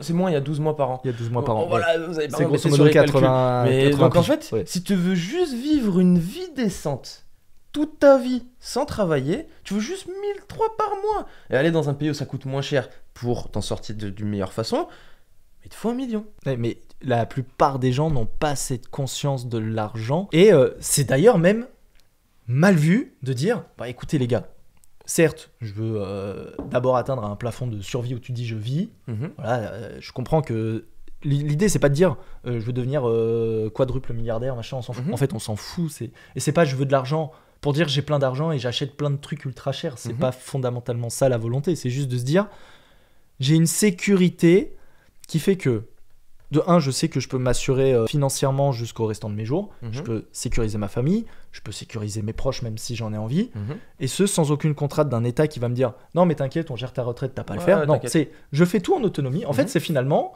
tu prends tes responsabilités sur tous les sujets de ta vie. Mhm. C'est Et ça. les gens parlent d'être adulte, etc., d'être responsable, mais la plupart ne sont pas responsables. Non, La ils ignorent même le sens du mot responsabilité. Ils C'est- délèguent les responsabilités, au à contraire. l'État, au système, etc. Comme le système allait prendre soin de toi. Oui, bon, bah, tu te feras piquer tous les 3 ans. Si on te dit sors pas de chez toi, tu sortiras pas de chez toi. Si on te dit, il n'y a plus de vol d'avion, t'inquiète, il y aura toujours des vols de jet privé, mais tu pourras pas les payer. Oui. Tu vois. Donc, en fait, juste avoir conscience dans quelque chose qui est néfaste pour le monde, et tu peux le constater, soit c'est être bête, soit c'est être dans le déni. Moi, j'aime à penser que les gens sont plus dans le déni que bêtes. Enfin, j'espère, parce qu'il y a un cas, c'est plus facile de les faire switcher que l'autre. Ouais. J'espère. Après, quelqu'un même de bête avec un peu de couilles et un peu de chance, il peut faire quelque chose de super. Il y a des gens qui sont complètement cons, qui font des trucs très bien, parce que en fait, même un con, il essaye 100 trucs, il y a un truc qui va marcher. Oui, ça, c'est les gens, ils pensent qu'il faut être particulièrement intelligent pour réussir à générer des sous. T'as juste la chance d'être au bon endroit, au bon moment et de proposer le bon truc, tout peut changer en 2 jours. Mais pour ça, il faut tenter de proposer des choses et probablement en avoir proposé des dizaines et des dizaines jusqu'à trouver un qui correspond. Il faut accepter de fail, il faut accepter une période de difficulté. En fait, faut, voilà, résilience. Faut comme prendre comme des, l'entraînement. faut prendre Voilà. des risques Voilà. et accepter que va peut-être falloir réitérer 200 fois pour que ça fonctionne. Il y a Mais un comme tu moment, dis, ça un marche, entraînement, en fait. il y a un moment donné, ta planche, tu la veux, tu vas peut-être devoir en lancer 500 ou 1000 au poids du corps en essayant d'avoir des formes jusqu'au moment où la 1200e, Mhm, putain, t'as tenu 3 secondes. mhm. C'est Ah oui. exactement ça. Mais avant, t'en as fait 1300 et ça te dérange pas de les faire parce que tu dis, bah oui, mais c'est normal que j'essaye. Mhm. Mais dans ton quotidien, les gens se disent pas, ah bah oui, c'est normal que j'essaye. Non, c'est bah, faut que je fasse tel diplôme, je vais aller dans telle école, je vais apprendre tel truc, je vais avoir tel diplôme, puis après je vais avoir tel patron, donc j'aurai tel salaire. Oui, mais se dire que t'es déjà conditionné. Tellement triste. À la limite, si c'est ce que t'aimes, moi fondamentalement, j'ai pas de problème. Le but, c'est pas de dire fuck le patronat, etc. Ils aiment pas, vous mentez, vous savez quoi? Parce que vous faites genre, ouais, on vous a éduqué à dire, oui, qu'est-ce que tu aimes, qu'est-ce que tu veux faire comme travail? Eh, si ta passion devient ton travail et que ta passion devient une obligation, ça ne sera plus ta passion. Point. Pour ça, au début, carrément, je voulais même pas travailler dans le workout. Je me disais, attends, déjà, les interactions sociales et moi, c'est plutôt compliqué. Et je me suis dit, non mais attends, en gros, même quand je veux pas entendre parler de workout, je vais bouffer du workout. Mm. Et il y a des moments quand même, ça a impacté mon entraînement, tu vois. Je me dépassais d'un point de vue travail dans le workout et du coup, j'avais moins envie de faire du workout, tu vois. Ça se Et comprend. d'ailleurs, je vous le dis, le jour où mon business en ligne, mon investissement est suffisant, mais je supprime mon compte Instagram, je supprime tout, je disparais, cancel ma chaîne YouTube. Alors, je disparais. Parce qu'en fait, la plus belle des choses, c'est de pouvoir t'occuper de toi-même de manière large, avoir tout ce qu'il faut et que personne te connaisse. Là, aujourd'hui, tout le monde veut être connu, mais le jour où tu seras connu, après un certain temps, tu verras que c'est pas si cool que ça. Parce que être sous le feu des projecteurs, dès que tu fais un truc de bien, c'est bien. Hein. Par contre, dès qu'il y a un truc qui est pas parfait, ouah, Cool. Mais ça, faut accepter, c'est le revers de la médaille, faut l'accepter. c'est ça. Mais le mieux, c'est faire un truc et être anonyme. Ah bah là, c'est. Puis l'avantage, c'est qu'avec les business en ligne, tu peux faire plein de choses en étant anonyme. Complètement. Clairement. Putain, je voulais rebondir sur plein de trucs, mais du coup, je sais pas sur lequel rebondir. Moi, j'ai un truc. Vas-y, dis-moi. Les gens, en fait, leur rapport à l'argent est faux. Donc, en fait, quand tu veux comprendre quelque chose, il faut que tu comprennes c'est quoi l'essence de cette chose-là. L'argent, aujourd'hui, il est numérique. Avant, il était corrélé à l'or et l'argent, les juste monnaies fiduciaires étaient Une matérialisation corrélées. plus pratique Voilà. pour faire de Exactement. l'échange. On est Tu pouvais d'accord. pas venir et couper des grammes d'or à chaque fois que tu voulais acheter quelque Ouais, chose, donc tu avais des dollars, ces dollars tu pouvais les échanger contre de l'or, etc. et d'autres monnaies également. Aujourd'hui, il y a un truc qui s'appelle les banques fédérales, et ah non, le cours de la bourse il descend, boum, ah ok, il faut combien? Ils appuient sur On un imprime. bouton, sur un bouton, il y a 100 milliards. Tu l'as vu pendant la crise des piqûres, je vais pas dire des mots maudits pour éviter qu'ils se fassent strike. Pendant la crise des piqûres et des QR codes, ils ont ah ouais non l'économie elle crache. Ok il faut combien? 200 milliards, c'est bon. Voilà. Donc en fait aujourd'hui l'argent, il y a des gens ils disent que ça n'existe pas, mais ça n'existe réellement pas. Ce qui existe, c'est les intérêts. Et c'est ça qui fait tourner le monde, c'est la dette, c'est les intérêts. Et en fait là on en vient à c'est quoi l'essence de l'argent? L'argent, c'est une donnée énergétique et temporelle.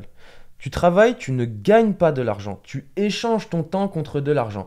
Et avec quoi tu rembourses un crédit? Crédit qui fait tourner le monde, avec des intérêts. Intérêts que tu rembourses avec le temps de vie que tu as travaillé.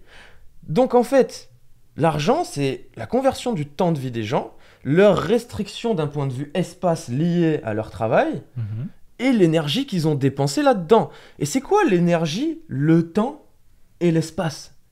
C'est la liberté. Alors si t'as les cheveux verts et que tu dis l'argent t'es pas bien, mais attends, mais liberté, t'aimes la liberté. Tu ne peux pas me dire que tu n'aimes pas l'argent, parce que argent, dans ce monde dégueulasse autant qu'il puisse être, argent égale liberté. Point. Voilà. Donc revois ta notion d'argent, apprends comment le monde tourne, apprends c'est quoi les marchés financiers, le système de réserve fractionnaire, juste donner devise fiduciaire. Tu sais pas ce que ça veut dire, devise fiduciaire.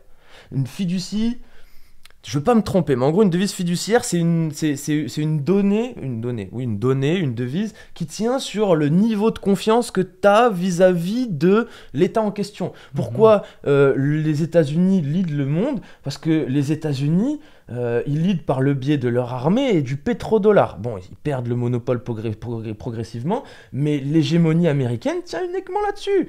Tu déranges mon économie, j'envoie mon armée et je te vends pas du pétrole, t'es mort. Voilà. Donc, voilà, le pouvoir, la liberté, c'est l'argent. Que tu le veuilles ou non, moi aussi ça me dégoûte. Avant, je voulais 600 € par mois et qu'on me laisse tranquille. Mais en fait, j'ai compris que j'étais con. Donc toi, comprends que t'es con. Et qu'il faut que tu fasses quelque chose.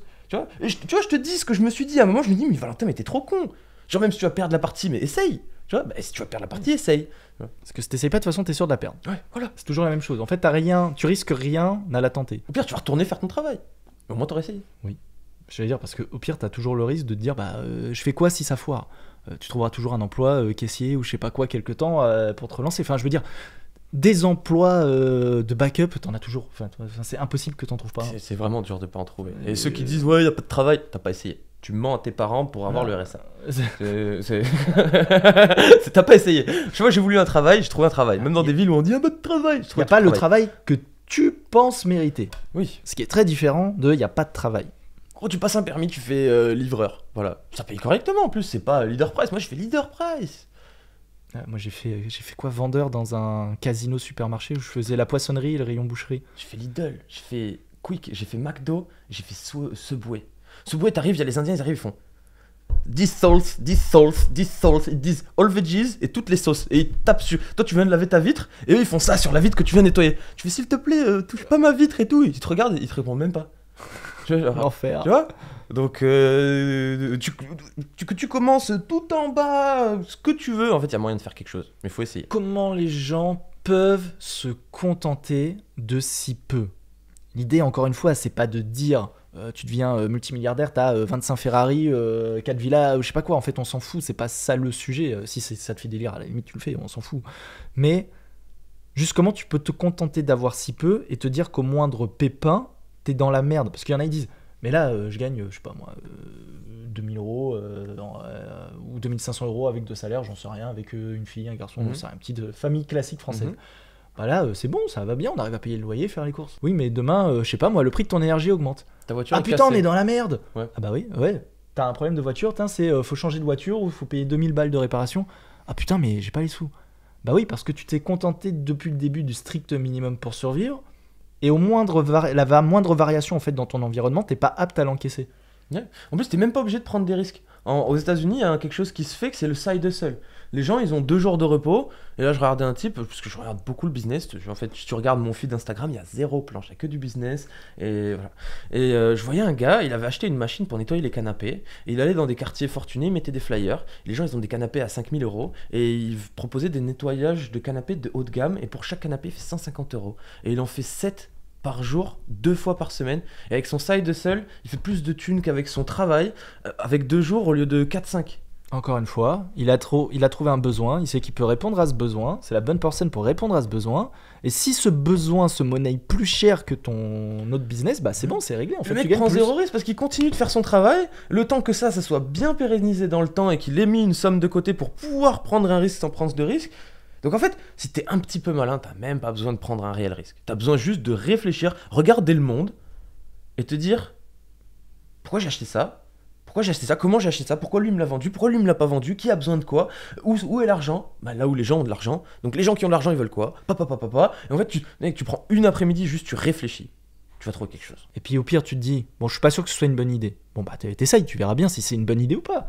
Puis tu vas dire, ah ouais, non, c'était de la merde. Mais pourquoi c'était de la merde? Parce que ça. Ok, maintenant je cherche une autre idée. Je teste celle-ci. Moi, Ouais, celle-ci aussi, qu'est-ce que c'était de la merde. qu'est-ce que j'ai fait de bien là-dedans? Bah, moi, j'ai bien parlé, j'avais un bon contact. Donc, c'était juste que j'ai vendu qui était pas le bon.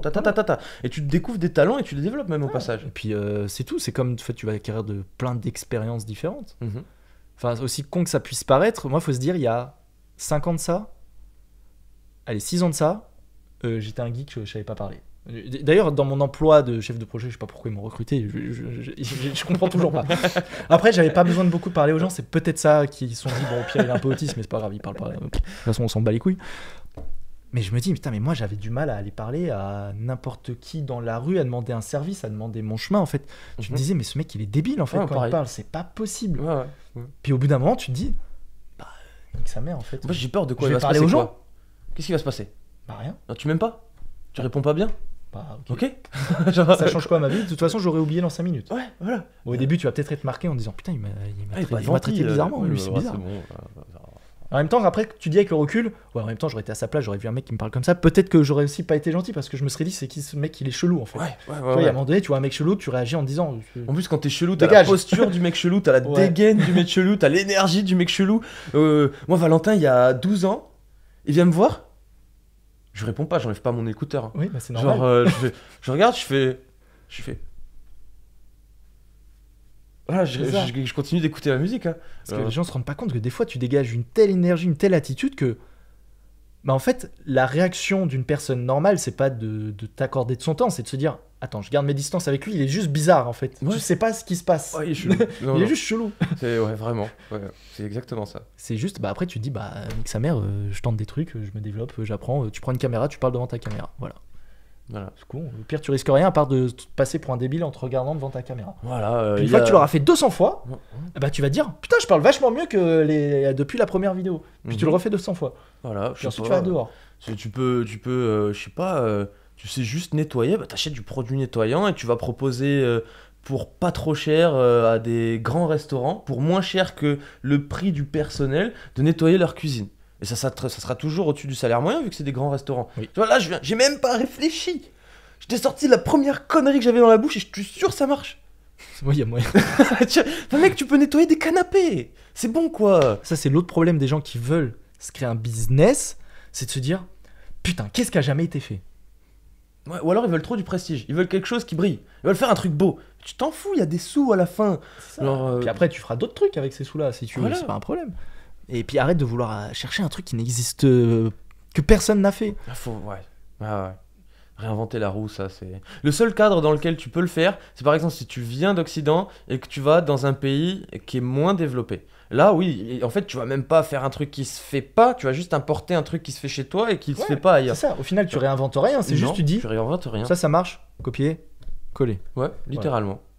Enfin, moi, pour être totalement transparent sur mon business dans le street, mais ça n'a rien d'innovant. Je veux dire, des gens qui font ça dans d'autres domaines que le street, ça existe depuis des années.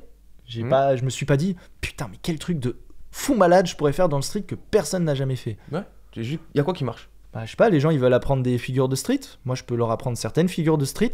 Bon, bah, du coup, je vais leur vendre le service pour leur apprendre certaines figures de street. Voilà. Juste, je compte sur le fait d'être assez crédible d'un point de vue de ce que je peux montrer. Je compte sur le fait d'être crédible dans ma façon de m'exprimer pour qu'ils se disent bon, le gars, il a pas l'air totalement débile quand il parle, donc peut-être que quand il va m'enseigner quelque chose, ça va être clair, compréhensible, concis, voilà. Parce que oui, peut-être que t'es très fort en street, mais si quand on te parle, oui, bah, moi, je te conseille de faire un peu d'échauffement. Ah ouais, j'avais fait ça, voilà, un peu de tenue, tu vois. Les gens vont se dire, mais c'est qui ce mec? Bah, peut-être qu'il est très fort quand il performe, mais en fait, à aucun moment, je vais l'écouter. C'est compliqué. En plus, franchement, c'est pas si dur. Même, tu vois, quand je disais avant que j'avais rien à manger, machin, etc. Mais en fait, j'étais content. Parce que j'étais habitué à ça. En fait, c'est pas si dur. Genre, quand t'es habitué à nager dans la merde, la merde, elle sent plus si mauvais. Hein. Oui. Genre, et le jour où t'as une fleur, la fleur, tu la manges, la fleur. Vraiment. Donc, c'est pas si dur. Hein. Moi, je vois tous les gens qui arrivent à faire un truc. Toutes les personnes, tous les gens, c'est un peu toutes les personnes qui arrivent à faire quelque chose, en fait, au bout du compte, ils se disent ouais, mais c'était pas si dur. Quand tu regardes en arrière, tu te dis bah ouais, mais j'ai fait des petits pas chaque jour. T'as peut-être fait que 1 ou 2 pas, C'est pas beaucoup chaque jour. C'est bien déjà de pas. Puis après, tu te retournes à la fin de l'année, tu fais putain, j'ai mis une sacrée distance aux autres qui n'ont pas fait un seul pas. Bon, on a fait le tour de pas mal de sujets. J'en ferai bien un petit dernier pour la route. C'est qu'est-ce que c'est pour toi un homme de confiance? Parce que moi, c'est un sujet qui me tient beaucoup à cœur de me dire, pour mes proches, pour mon entourage, pour ma femme que je n'ai pas, je dois être quelqu'un sur qui tu te dis, ok, quand je bosse avec lui, quand je lui confie quelque chose, quand il me dit qu'il va m'aider sur telle chose, je me dis, je sais que je peux lui faire confiance. En fait, pour moi, c'est un peu l'archétype de ce que doit représenter un homme dans sa vie. C'est costaud comme question. Alors déjà, c'est quelqu'un qui attend pas forcément que tu fasses quelque chose pour faire quelque chose pour toi. C'est quelqu'un qui est pas là les beaux jours, mais qui est là tout le temps. Quand je dis ça, et c'est quelqu'un qui ment pas surtout. Vos blagues de second degré, etc. Mais si t'as quelqu'un, à chaque fois, il dit un truc, à chaque fois, il fait « Ah, je rigole !» Je te crois pas. T'es un blagueur. Pourquoi je te croirais? Alors, en général, les gens les plus fiables et qui ont le plus confiance, c'est ceux qui rigolent le moins. Là, ils peuvent rigoler avec des amis dans un certain cadre, mais c'est pas des pitres, c'est pas des clowns. Tu vois. Donc déjà, c'est quelqu'un qui ment pas. Je prendrai un truc un peu subjectif personnel. Par exemple, Guéna, c'est moi qui l'ai invité à venir avec moi en Bulgarie et il a largement amélioré sa situation et aujourd'hui, on va partir ensemble en Colombie. Et quand il est allé en Bulgarie, c'était un pari. Je lui ai dit, viens, t'auras des papiers, un travail et une meuf. Hein? Et en fait, ce qui fait qu'il m'a fait confiance, c'est que je mens jamais. Il m'a jamais vu, pendant des années, il m'a jamais vu dire ça et au moins pas tout donner. Je dis pas que je réussis tout dans la vie, mais quand je dis un truc, au moins je fais tout pour y arriver. Et si quelqu'un il tient parole pendant des années, pourquoi il te mentirait? Donc déjà ça, et du coup, il a eu un niveau de confiance suffisant pour partir avec moi à l'aventure dans un autre pays où on parle pas la langue. Et ouais, tu vas avoir un travail, j'ai des contacts. C'était vrai, hein, j'avais contact et il a eu travail, appartement, tout ça rapidement. Mais quand même, t'imagines le degré de déjà de confiance en toi et en la personne pour dire allez, je quitte mon travail, je rends mon appart, j'ai plus rien, je m'en vais à l'autre bout du continent. C'est un pari. Ouais, mais j'ai jamais menti. Et je lui ai dit de toute façon, écoute, s'il y a un truc qui se passe mal, tu seras pas dans la merde, on sera dans la merde. Donc en fait, tant que t'es pas dans la merde tout seul, au pire c'est quoi? Alors c'était deux dans la merde, ça va. Genre, tu peux plus avancer à deux probablement dans la merde que solo. Voilà, tu vois, donc bon. Et voilà. Et ensuite, quand les gens qui te donnent un gage de confiance, je vais prendre ma femme, Stéphanie, qui n'est pas ma copine, contrairement à ce que certains croient. Je suis marié. Je savais pas que t'étais marié. Si. Ok, si. Et donc en fait, Stéphanie, pourquoi dès le début j'ai eu un niveau de confiance hyper haut? Ce qu'il faut savoir, c'est que bon, au début on rigolait sans rigoler. Moi je rigolais pas. Peut-être qu'elle, vu que je disais ouais, vas-y, c'est parti de quoi? Je l'aidais à avoir des mouvements et je lui ai dit vas-y, si tu fais ça en une semaine, je t'envoie un billet. Je t'envoie un billet aller-retour, tu viens en Bulgarie, je te paye l'aller-retour Colombie-Bulgarie. Elle l'a fait et je lui ai dit, je lui ai pas dit ouais, quand est-ce que tu veux venir? Je lui ai envoyé des screens de vol. Et je lui dis, tu veux lequel? Tu vois, c'est concret, c'est tangible, tu vois. Si une femme, tu lui dis, même dans une relation, genre si une femme, tu lui dis, ah oui, tu veux quel vol, quel jour, non, tu dois gérer les choses un minimum. Tu vois, donc je lui ai pris 3 jours, 3 heures sur 3 jours différents, et vas-y, choisis. Voilà. Et elle, en retour, donc moi j'ai fait un pas, et elle, en retour, elle a décidé de mettre ses études de côté pour passer 2 mois avec moi en Bulgarie. Et déjà que les femmes, les femmes, oui, je m'en moque. Les femmes n'ont pas le même potentiel d'action, et en tout cas, d'action, ok, ça dépend. Mais de prise de décision et d'initiative, pas du tout. Oui, c'est pas les femmes qui ont dit, je vais prendre un bateau, je vais aller trouver l'Amérique, tu vois. Genre, non. C'est un homme cinglé. C'est un truc d'homme, le truc d'explorateur, de découvrir, etc. Et Stéphanie, elle a vu ça. Bon, déjà, je lui ai donné un gage de confiance, et elle m'a rendu le gage de confiance en disant, ah, j'ai des études, mais je sais pas y aller, j'arrive. Ah. Déjà, il y a un potentiel d'investissement, il y a un potentiel de prise de risque que tu retrouves pas chez quelqu'un qui est pas fiable. Oui. En fait, c'est à quel point la personne est capable de prendre des risques pour toi, où tu peux te dire, attends, s'il prend ces risques-là, je peux lui faire confiance, parce que, en fait, lui aussi, il a y perdre, mais il va le faire pour moi en prenant ce risque. Ouais, c'est ça. Et par la suite, en fait, c'est... La confiance, elle se crée et elle grandit. Tu vois, par la suite, au dernier moment, genre 10 jours avant qu'elle s'en aille, je lui dis, mais attends, mais viens, je viens avec toi en Colombie. J'ai pas les sous. Je lui dis, vas-y, t'inquiète, pendant 10 jours, tu sais quoi, on va perdre 10 jours ensemble. Je vais travailler, mais je viens avec toi 3 mois. Je travaillais, je suis allé avec elle 3 mois. Voilà. Et en fait, si à chaque fois que tu dis quelque chose, tu le fais, Si cette pattern-là, elle se répète, à la fin, c'est bon, quoi. Oui, en fait, c'est simplement lier les actes à la parole. Mhm. J'ai envie de faire ça, je vais faire ça, donc je fais ça. Et tu vois que ça fonctionne. En fait, c'est les gens qui tiennent parole et qui attendent pas d'avoir quelque chose à tirer de toi pour te proposer quelque chose. Comme on disait à la salle, tu vois, la première fois qu'on a parlé de faire une vidéo, tu m'as dit, viens, on se capte en Bulgarie et tout. Moi, j'étais là, yeah, c'est cool, tu vois. Et en fait, j'ai pas regardé, t'aurais pu avoir 100 000 followers à ce moment-là. J'en savais rien. Amaury, il est cool. Amaury, on s'est bien entendu. Amaury, il veut faire une vidéo. C'est cool, en plus, je vais avoir de la visite. On va s'entraîner, ça va être sympa, on va partager quelque chose. Banco, tu vois. Genre, c'est les gens qui aussi font des choses de manière désintéressée. Et on l'a dit, le jour où... En fait, il faut garder les contacts que tu as au début de quand tu représentais rien. Parce que le jour où tu représentes quelque chose, fais gaffe, les gens, ils sont malins. Ils savent très bien faire les désintéressés, alors qu'en fait, ils sont là que pour gagner quelque chose. Ils savent très bien le faire. Et c'est dur. Les gens malins qui jouent à ça, c'est dur de pas se faire avoir. Donc, garde ton équipe de base, puisque là, quand tu commences à arriver à ce que tu considères en haut, en tout cas par rapport à ta niche, là, c'est différent. Ouais, tu sais que ça va pas se passer. Tu sais qu'il y en a, ils vont venir que par intérêt. Ou alors, il y en a, ils vont te le dire clairement. Et à la limite, bon, il n'y a pas de surprise. Mais ceux qui vont. Ouais, bah en fait, tu peux faire confiance en cachant tout ce que tu as. Ouais, je vois l'idée.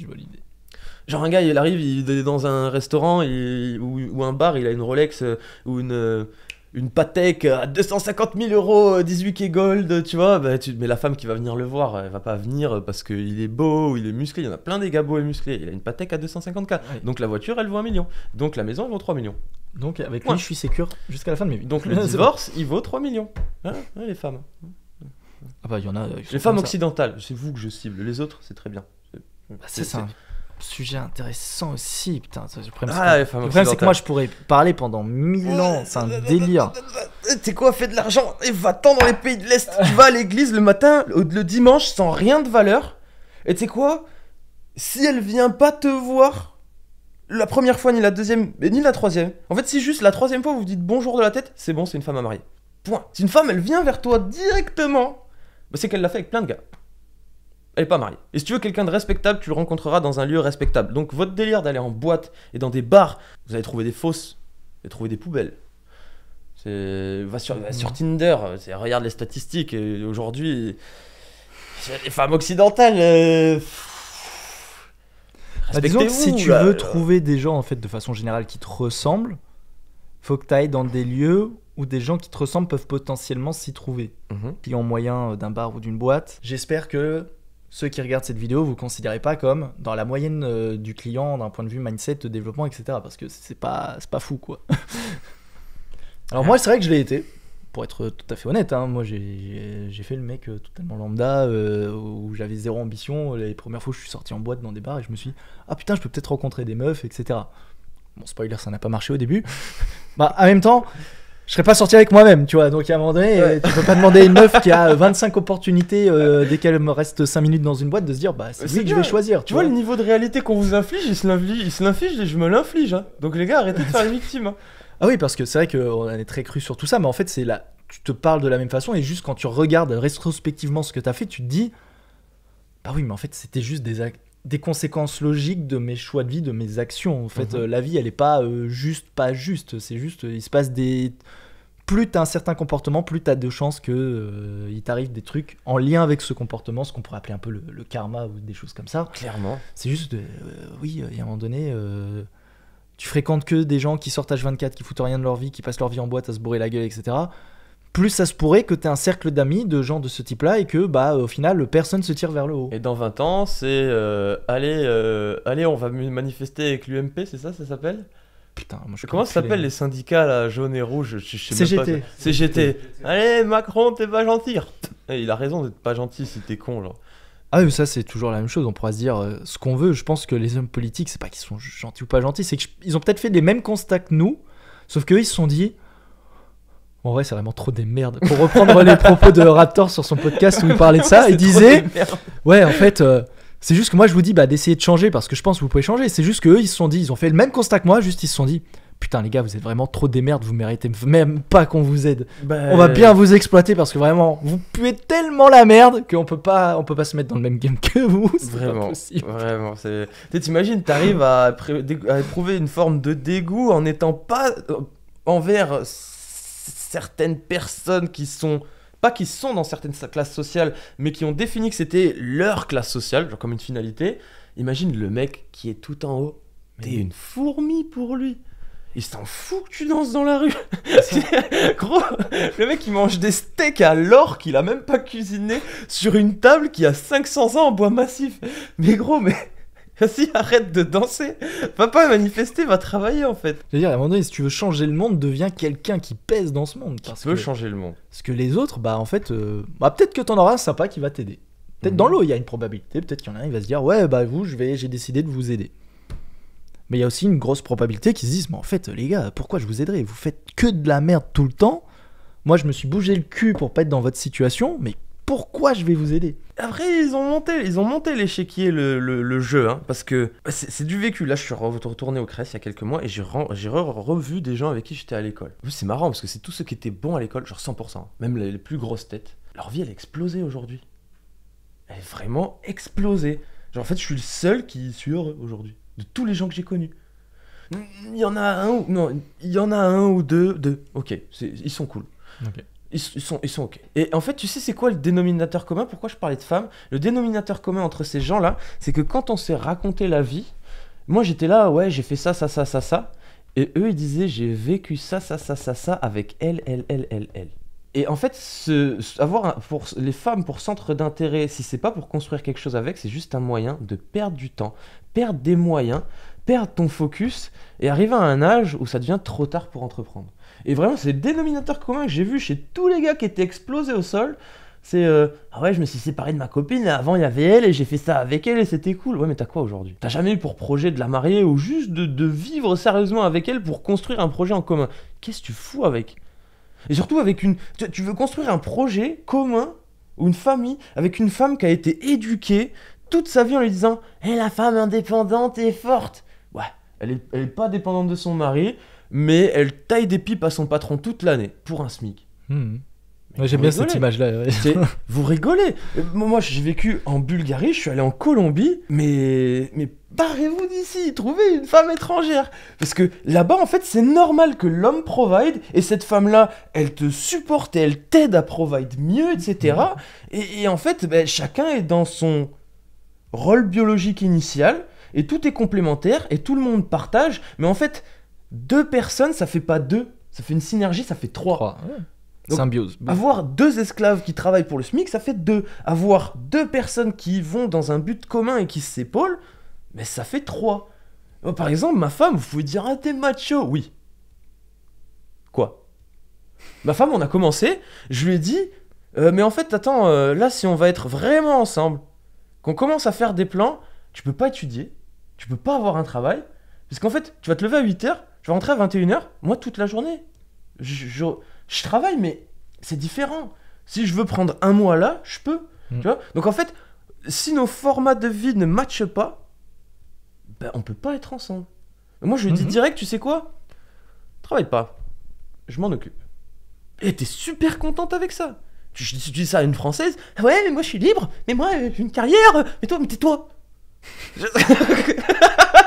Non mais ça m'énerve.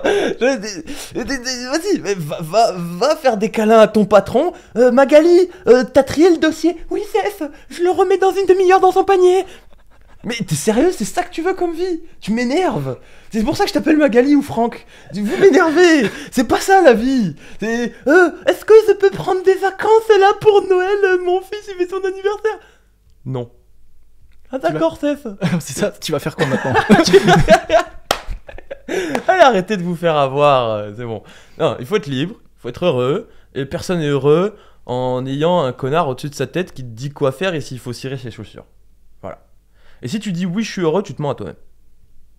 Je pense qu'on est sur un bon mot de la fin. C'est pas mal. Si tu pleures, on s'en moque. Alors, normalement, les gens qui en sont à ce moment-là du podcast, je pense qu'ils vont pas pleurer pour ça parce que les autres, ils sont déjà partis il y a longtemps. Tu vois? Ils ont dislikes. Il va falloir mettre des Ils ont mis des trucs, ils ont fait oh, c'est qui? C'est malade mentaux là. Il y a un truc bien, c'est que les gens qui disent ouais, Amaury, t'es un peu virulent. Non, il est cool, Amaury. Moi, quand je regarde ces vidéos, je me dis franchement, tu pourrais y aller un peu plus, tu vois. Genre. Moi, je me considère comme vachement cool. Il est doux. Voilà. Moi, je suis pas méchant. Moi non plus, moi je suis direct et je suis autiste et je m'en fous de comment tu te sens en fait. C'est juste ça, je suis objectif. Allez, merci, à la prochaine. C'est la pire conclusion du podcast. Non, c'était vraiment super intéressant. Non, je suis super content qu'on ait abordé un peu tous ces sujets. Ouais, Franchement, je veux c'était dire un trop, vrai trop, au trop revoir. cool. Moi je disais ça pour rigoler. Hein. Ouais. Genre, Ah tu veux non, dire on va faire un vrai au revoir. Ouais, un vrai au revoir. Les gars. Moi je troll, tu vois. Genre, non, c'est pas moi qui cadre. On va faire un vrai au revoir. Non, en vrai, c'était hyper intéressant. Moi, j'avais très hâte, plus que le podcast sport, d'aborder toutes ces thématiques-là et d'en parler. Du coup, c'était hyper cool. Encore merci. Avec plaisir, merci à toi. Puis moi, j'espère que ça vous a parlé, que ça a fait écho chez vous, que ça vous a apporté quelque chose. Qu'il y en a, ils se sont dit, putain, c'est vrai. Il y a eu des petits déclics qui sont déclenchés quelque part, que d'autres se sont dit, putain, ouais, j'ai bien fait de choisir cette voie-là. Bref, ça, on verra bien. Peut-être que oui. Peut-être que non. Dans le lot, il y en aura forcément. Donc, on aura forcément apporté du positif à certains. Et ceux qui se seront dit, ils racontent de la merde, de toute façon, vous êtes plus là. Donc, j'ai pas à vous dire au revoir. Ouais. Donc, la question se pose même pas. Du coup, non, c'était très cool. Merci Val. Avec plaisir, merci à toi. Et puis, les gars, faites-nous vos retours. Dites-nous ce que vous en avez pensé. Dites-nous ce que ça vous a apporté. Puis, nous, on se retrouvera très bientôt pour un prochain épisode. Je l'espère. Il y aura plein d'occasions de faire d'autres podcasts et de parler de tous ces sujets, d'en approfondir certains, d'en attaquer d'autres. Donc, si ce format il vous plaît, like, abonnement, tous les réseaux de Valentin dans la description de la vidéo, bien sûr. Avant qu'il les fasse sauter parce qu'il sera milliardaire. Et il vous a dit, une fois qu'il est milliardaire, il fait sauter les réseaux. Non, milliard, un milliard c'est trop grand, c'est 1000 millions. Non, moi tu me files, allez, un petit bull run crypto, mes shops en ligne ils font x4, je place au bon endroit au bon moment. Ouais, je m'enferme dans la jungle amazonienne et vous me reverrez jamais. Ouais.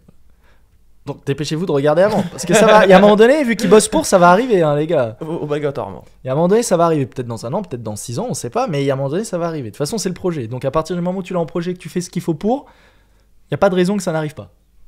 Pas forcément exactement comme tu voulais, mais ça peut arriver plus ou moins d'une certaine façon. Tout va bien se passer. Bien se passer, ne t'inquiète pas. Les bonnes références. Maître Yoda, toujours écouter Maître Yoda. Sur ce, je pense qu'on est sur une fin de podcast. Les gars, merci beaucoup. Comme d'habitude, prenez soin de vous, portez-vous bien, à la prochaine et... Tavaille.